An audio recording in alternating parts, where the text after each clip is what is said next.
Initiation by Robert Hugh Benson. Chapter 4, Part 2, Subsection 4. He stood waiting until he heard her skirts go rustling along the gallery towards her room. Then he kissed his hand to her. What a darling she was, he thought, and how Enid would love her. Then he turned to Masterson, who was solemnly removing the tray, not out of the hall, because Charles must do that, but on to a side table near the entrance to the servants' passage. "Well, Masterson, I'm glad to be home again." "Yes, Sir Neville." "You don't think much of foreign parts, Charlton told me." Masterson set the tray down emphatically. "No, I don't," he said, without the faintest deference, as his manner was with the select few who were his idols. "And I don't know whatever you find to stay out there so long." Neville smiled delightedly. This was indeed a homecoming. "Masterson," he said, "I want to tell you something, but you're not to tell anybody else till it's public." Masterson regarded him stiffly. "You've put your finger on the spot, Masterson, as usual. I've found a wife. I mean, she's going to be. That's what kept me in foreign parts so long." Masterson grew positively rigid. "I've told you as an old friend," continued Neville. "I've told nobody else in England but Mrs. Fanning. Now then, what have you got to say?"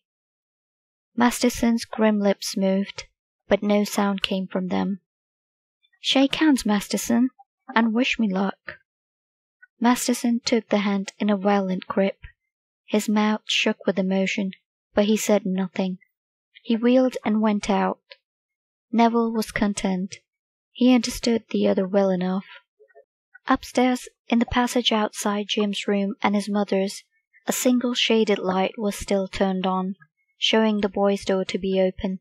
Neville pushed upon it with infinite delicacy, and it made a little brushing sound over the carpet inside. "Cousin Neville, I'm awake," sounded a small voice from within. Neville went in, but still cautiously. "You little disobedient brute," he said. "I'm sure your mother told you to go to sleep. Where are you?" "I'm here." He made his way across towards the voice, and presently found the edge of the bed with his shin, and drew his breath swiftly with the exquisite pain. But he had no time to recover himself. A pair of arms seized him round the neck and dragged him sideways onto the bed. Then he felt himself violently kissed all over his ear. "Put your head down on the pillow by me, Cousin Neville. Oh, how ripping this is." He did what he was told, but his headache was certainly a little worse than it had been 10 minutes ago. Then in the gloom he began to feel the warm, sweet breath of this child on his face. The small hands were again clasped behind his head. "And tell me everything, Cousin Neville," whispered the voice. "My dear, I can't possibly. I can't breathe." A chuckle of laughter sounded, and the hands slightly relaxed. "You can. Go on. Did you see the Pope?" "Yes, of course I did." "What's he like?" "He's just an old man in white." "Did you kiss his toe?" "No. No one does nowadays." "Oh." "Did you see the wolves?" "What wolves?" "The Romulus and Remus wolves. I mean their children." "No, I didn't know there were any." "Of course there are. Miss March told me last week. Did you see the king?" Yes, I did. In a dog cart." "Oh, is he very tall?" "No, very small." "Oh, I thought he was big." "Are you sure you saw him?" "Of course I'm sure." "Oh, Jim, don't paint so. And you know, I only came to say good night." His headache was indeed in full blast now. It beat intolerably, and every pulse was pain. He allowed to himself that this was not a train headache after all. It was the real crusted old brand, he told himself. "Well, one more thing. Will you teach me tennis tomorrow afternoon?" I should think so. Why shouldn't I? He had entirely forgotten the solemn arrangement of waiting till Jim's 8th birthday. The entire body of Jim jumped with delight, like a newly caught trout on the grass, and every bounce shook Neville's tormented head. The headache was growing like a storm. "Oh, Jim, do let go. I'm not very well." "Aren't you?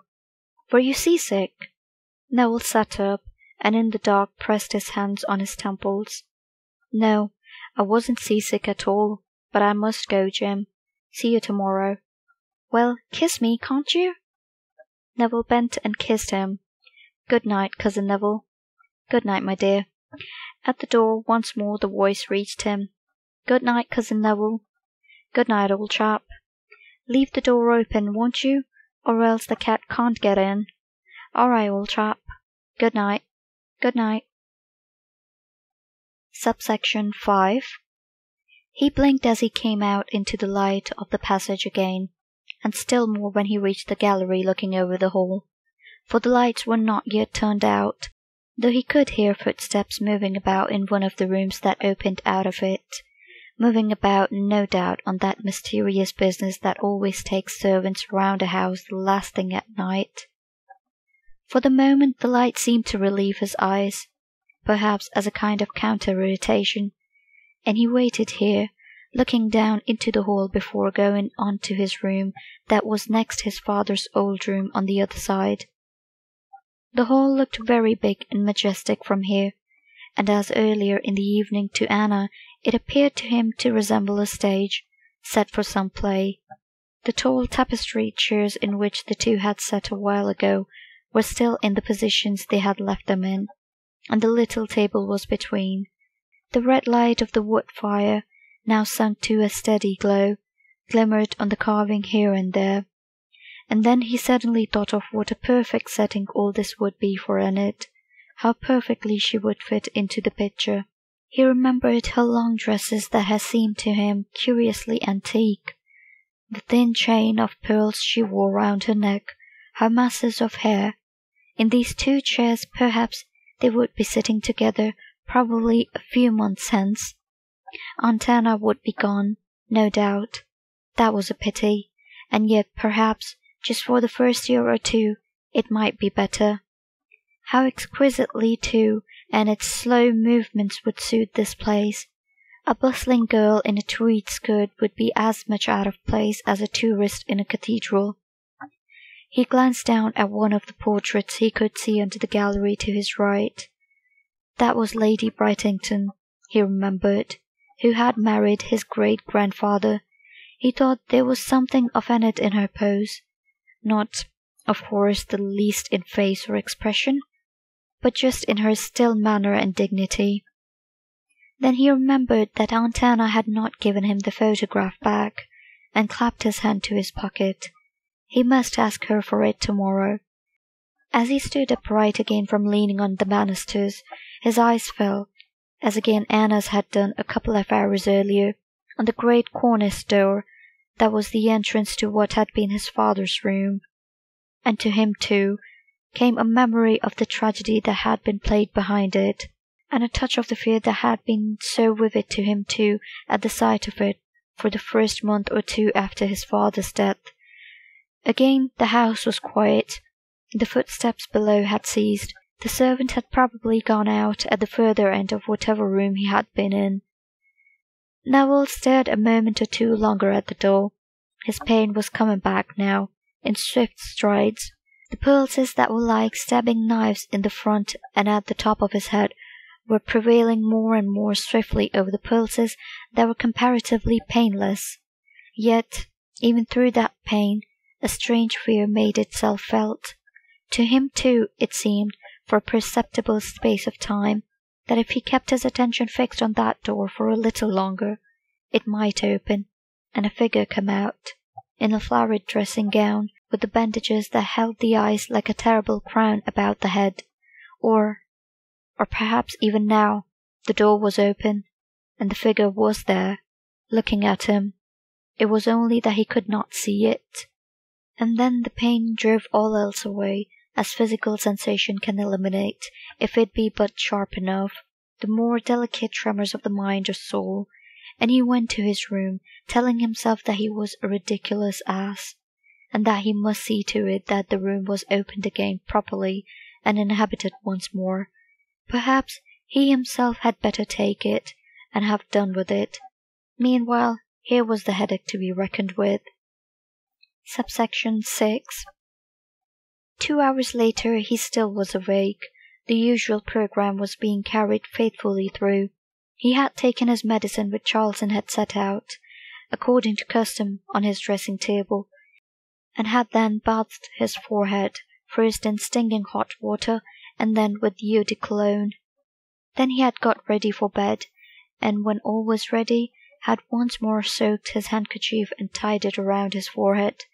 Then he had got into bed, turned out the light, and pretended that he was going to sleep. Then the interior drama had begun.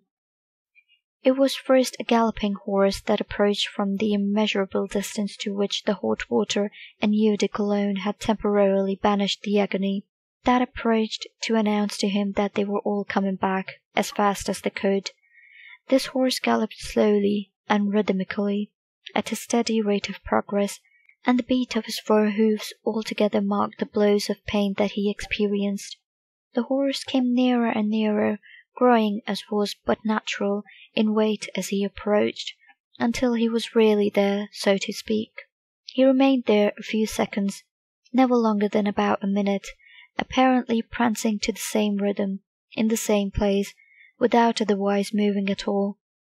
Then he began to recede again, on the other side, intolerably slow. It was true, but yet it was very nearly pleasure that he should recede at all. It was as this movement began that Neville really resolved to go to sleep before the next. Again and again he reached the point of no longer feeling his limbs in the bedclothes, and once even he thought that Aunt Anna was by his bed, looking down on him with an expression he could not make out. But at that moment 2 horses began to gallop, again in the immeasurable distance, and the worst of it all was that they would not keep in step. These 2 then punctually pursued the course of their forerunner.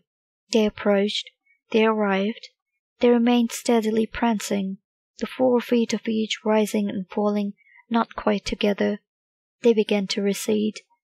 Then 3 horses came, then 4, then 5, and then a regiment. He tried to count them sometimes, in a kind of bitter humour, but they were unreckonable. They kept tolerably in step, that was one comfort, but they took longer to arrive, and remained longer, prancing. It was very nearly interesting when they all pranced together. They looked almost ludicrous, this long line from horizon to horizon. The horizons, of course, were his own temples, rising and falling together like performers in a circus. Then even these began to recede very slowly. It is true, yet they receded further and further, until the thunder of their hoofs was no more than a murmur, and at last silence. Neville began to breathe very carefully through his nostrils. He had already arranged his attitude. He turned on his side always as soon as the troop began to move off. Until that he lay on his face, with the pillow clasped about his ears. He did so, that is generally after the group of 3 began to approach. He lay then, softly, afraid to stir, lest the horse should begin to gallop up again to see what he was doing, and sometimes he managed really to go to sleep, but tonight it was useless. In spite of every conceivable precaution, the single horse began to suspect something, as he fed there miles away in the prairies, scarcely stirring the ground as he moved. He began to trot, he began to canter, to gallop, and the hunt was up. It was as the clock struck 1:30 in the hall below that Neville sat up in bed, very nearly delirious with pain. "This is perfectly ludicrous," he said aloud to the listening night. Subsection 7. "Go very quietly past Cousin Neville's room as you go downstairs," said Aunt Anna to Jim, coming in about 8 o'clock before he was dressed. "Cousin Neville's only just gone to sleep. He's been awake all night with headache." "Oh, has he?" Won't he be able to teach me tennis today? No. Now, I'm going to Mass, or I shall be late. Mind you say a prayer for Cousin Neville when you get up. Yes, Mummy. And you mustn't bring the dogs upstairs all day. Not if I make them walk on tiptoe? No, not even if you make them walk on tiptoe.